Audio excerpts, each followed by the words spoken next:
Welcome to another lesson in the Purely Functional.tv online mentoring program.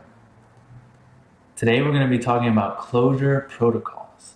It's a very exciting part of Clojure, and they're a little bit different from things you might be used to in other languages you might know. But they translate pretty well, so they're going to I'm going to try to help you translate that mentally so that you can use them most effectively. So let's get started. Um, Protocols are all about polymorphism. So in object-oriented programming, if we have an object or a type, like this one's a square type, and it has three methods, it might look like this. And so we could make a type that under polymorphic systems would be equivalent by having a different type but with the same three methods. Okay, so how in an object-oriented system would we make a new type? Well, it's really easy.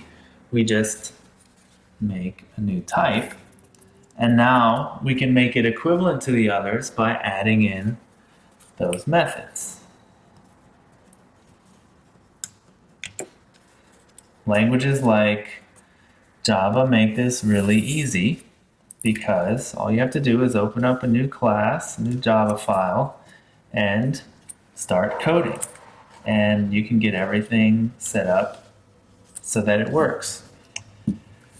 The problem comes in these object-oriented languages like Java. Problem is when you want to add a method to make them all equivalent again. So if I add a method to the first one, I'm going to have to add it to all of them. So what I need to do is go open these files or these classes and add a method. And I have to do that to each of them. So I'm modifying existing code in order to get this equivalency back again. And the thing is, we might not be able to, because this, for instance, this yellow square might be in a third-party library.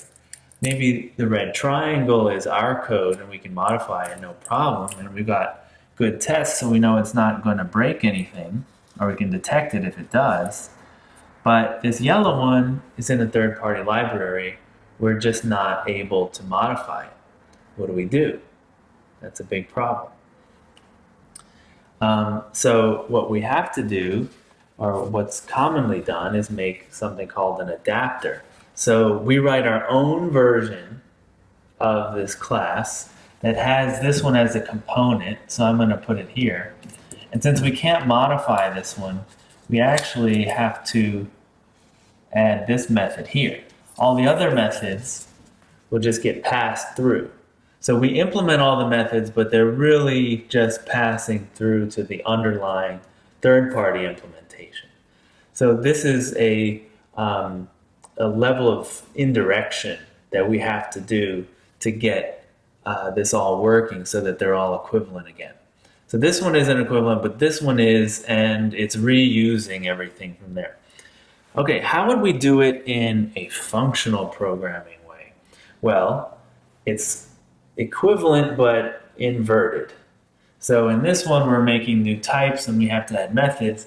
In a functional programming system, we will have functions that have different cases for each type, for each separate shape. So this function has three cases. And then let's say we have another function that has three cases. Right? That's pretty clear. And what happens if we want to add a new function that handles equivalent cases?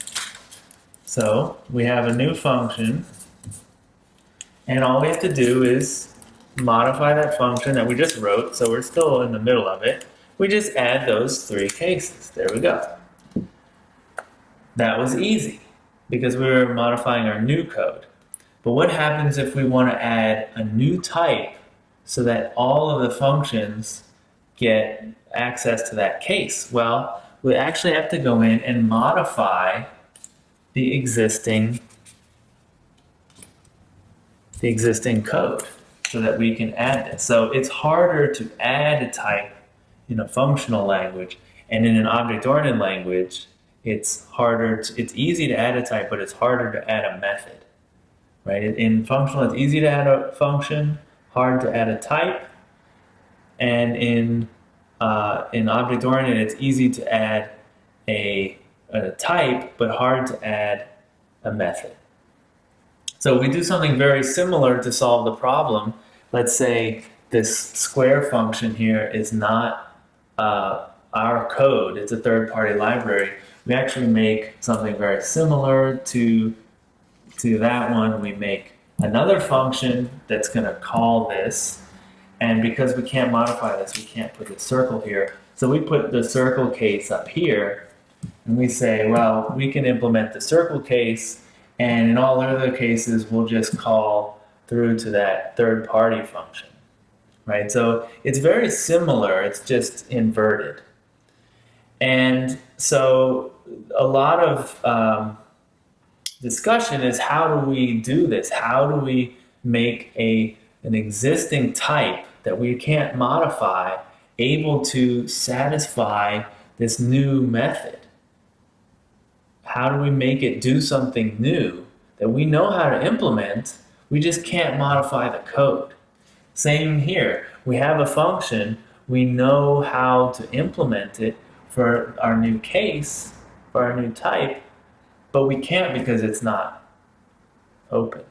So this is how we solve it. It's a level of indirection.